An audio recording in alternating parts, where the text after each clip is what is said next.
ඒවා දැන් තමයි දන්නේ. දැන් මම ජනාධිපති වුණාම මට විශ්‍රාම වැටුපක් හම්බ වෙන മന്ത്രിවරයාගේ. කලින් අයටත් හම්බෙලා හොඳයි. ඒ කියන්නේ ජනාධිපති වැටුපට අමතරව මට മന്ത്രിවරයාගේ විශ්‍රාම වැටුප හම්බ වෙනවා. මම අද ලියුමක් දුන්නා. മന്ത്രി විශ්‍රාම වැටුප මට එපා. පටන් ගන්න ඕන මේ රට හදන්න මතක තියාගන්න. මේ සැඟවුණු ආදායම කොතනකවත් කවුරු හෝ කෙනෙක් දැනන් හිටියද? മന്ത്രിවරයා ජනාධිපති වුණාට පස්සේ එයාට മന്ത്രിවරයාට හිමි විශ්‍රාම වැටුප හම්බ වෙනවා. ජනාධිපති වැටුපත් හම්බ වෙනවා. දෙකම සාක්කුවේ දාගෙන හොර පූසෝ වගේ හිටිය ටීම් එක. මේ කට්ටිය එහෙමයි. අපි ඒක දැනගත්ත. ඇත්තටම මම දැනන් හිටියේ නෑ මම හම්බ වෙනවා කියලා. පස්සේ තමයි දැනගත්තේ විශ්‍රාම වැටුප හම්බ වෙනවා. දැනගත්ත වෙටේ පාර්ලිමේන්තුවට ලියුමක් දුන්නා. මට විශ්‍රාම. ඒ වගේම മന്ത്രിවරයා ඇමති වුණාම ඇමතිට වැටුපකුත් හම්බ වෙනවා. മന്ത്രിට වැටුපකුත් හම්බ වෙනවා. මෙහෙමනේ මේව වවාගෙන කාලා තියෙන මොන ඔයගොල්ලෝ කවදාවත් හිතුවද මෙහෙම රටක් ඇති කියලා? අපි සාමාන්‍යයෙන් අපි හිතන්න වෛද්‍යවරයා ඉන්නවා.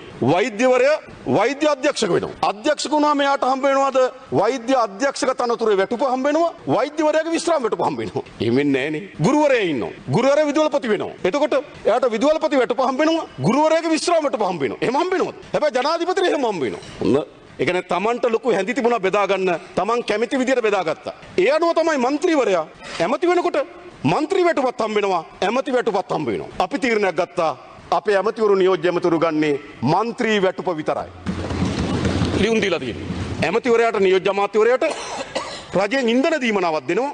ඒ ඉන්ධනාම දීමනාව දෙන ගමන් മന്ത്രിවරයාට ආ ඉන්ධන දීමනාවක් දෙනවා. කැත නැද්ද මේවා මේ රටේ? නෑ අපි മന്ത്രിවරයාට නියෝජ්‍ය අමාත්‍යවරයාට හිමි ඉන්ධන දීමනාව ගන්නවා. മന്ത്രിවරයාට හිමි වැටුපෙදී ඉන්ධන දීමනාව අයින් කරන්න.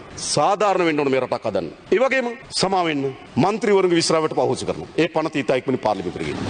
ජනාධිපතිවරුන්ගේ වරප්‍රසාද පන සංශෝධනය කරනවා. ඒ පනතත් ඉතා ඉක්මනින් පාර්ලිමේන්තුවට ගෙනවා. මට හිතෙන පාර්ලිමේන්තුව ඔක්කොම එකතු වෙලා අත උස්සන්න පුළුවන් පනත් කීපයක් එයි. ඉක්මනින් ගෙනවා. ඒ දි සංශෝධනය කරනවා. හොඳයිනේ අත උස්සන්න ලෑස්තිලා ඉන්න.